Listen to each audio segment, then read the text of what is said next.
नमस्कार, मी Manisha Borkar family kitchen या YouTube चॅनलमध्ये तुमचं स्वागत आहे। तर आज मी नाश्त्यासाठी पोहे उपमा असं न बनवता ज्वारीच्या पिठापासून एक खमंग असा पदार्थ केलेला आहे। हा पदार्थ तुम्ही संध्याकाळच्या कमी जेवणासाठी देखील करू शकता किंवा सकाळच्या नाश्त्याला झटपट काही बनवायचं असेल तर बनवू शकता, कारण करायला खूप सोपा आहे, कमी वेळेत आणि कमी साहित्यात तयार होतो। चला तर मग हा पदार्थ कोणता आहे किंवा तो कसा करायचा ते बघूया।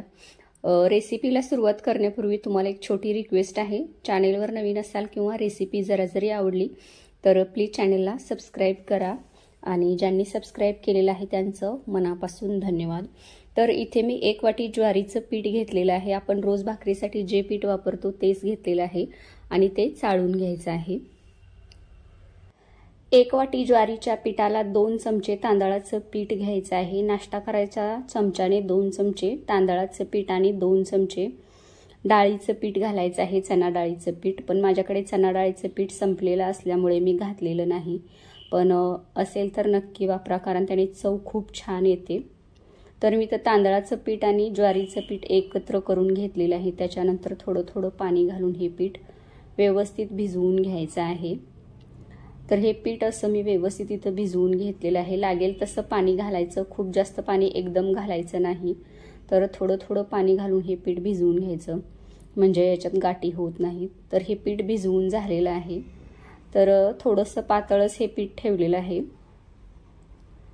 तर हे पीठ भिजवून झाल्यानंतर आता याच्यामध्ये मसाले घालायचे आहेत।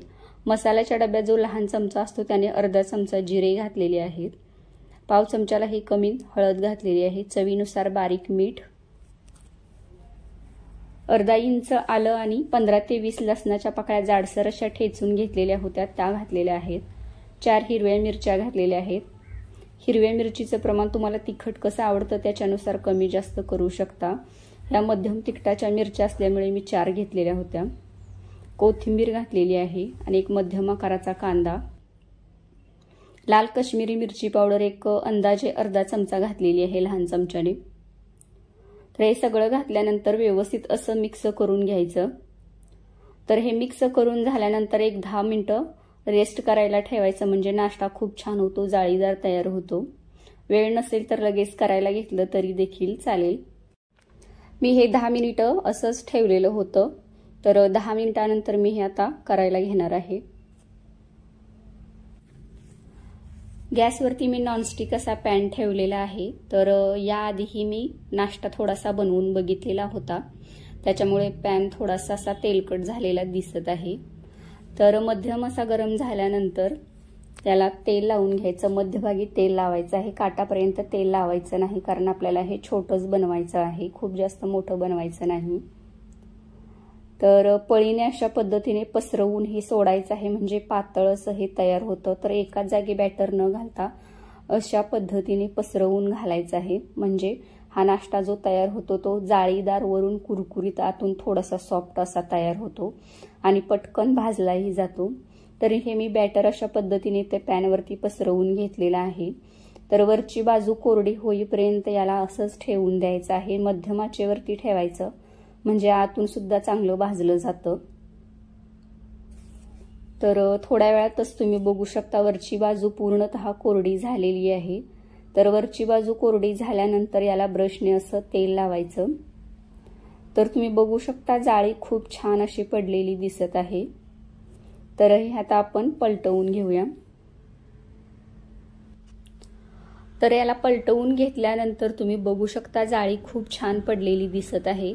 याच्यात आपण दही, सोडा, लिंबू असं काहीही वापरलेलं नाही, तरी सुद्धा याला जाळी खूप मस्त पडलेली आहे। तर वरून कुरकुरीत आणि आतून सॉफ्ट असा हा नाश्ता तयार झालेला आहे। दोन्ही बाजूनीही चांगलं असं भाजून घेतलेलं आहे। तर मध्यम आचेवरती भाजायचं, म्हणजे चांगलं भाजलं जातं, वरून कुरकुरीत, आतून थोडंसं सॉफ्ट असं हे तयार होतं। तर अशा पद्धतीने हे भाजून झालेलं आहे, तर मी काढून घेतलेलं आहे। तर उरलेल्या बॅटरचं सुद्धा मी अशा पद्धतीने इथं करून घेणार आहे। हा नाश्ता शक्यतो गरम असतानाच खायला घ्यायचा आहे, थंड झाल्यानंतर तितकासा चवीला चांगला लागत नाही, तर गरम असतानाच खायला घ्यायचा। तुम्ही हा नाश्ता टोमॅटो केचप सोबत खाऊ शकता, खूप मस्त लागतो। तर रेसिपी नक्की करून बघा. लहान मुलं सहसा ज्वारीची भाकरी तितक्याशा आवडीने खात नाही, तर या पद्धतीने तुम्ही असा नाश्ता बनवू शकता. मी अजून ज्वारीच्या पिठाच्या 2 रेसिपीज टाकलेल्या आहेत, ज्वारीच्या पिठाची आंबोळी आणि ज्वारीच्या पिठाचा डोसा. तर त्याही रेसिपीज तुम्ही नक्की ट्राय करू शकता, खूप सोप्या आहेत. तर त्या व्हिडिओची लिंक सुद्धा डिस्क्रिप्शन बॉक्समध्ये दिलेली आहे, तर ते सुद्धा ट्राय करा. तर ही रेसिपी तुम्ही नक्की करून बघा. आवडल्यास चॅनलला सबस्क्राईब करा. व्हिडिओ पाहिल्याबद्दल धन्यवाद.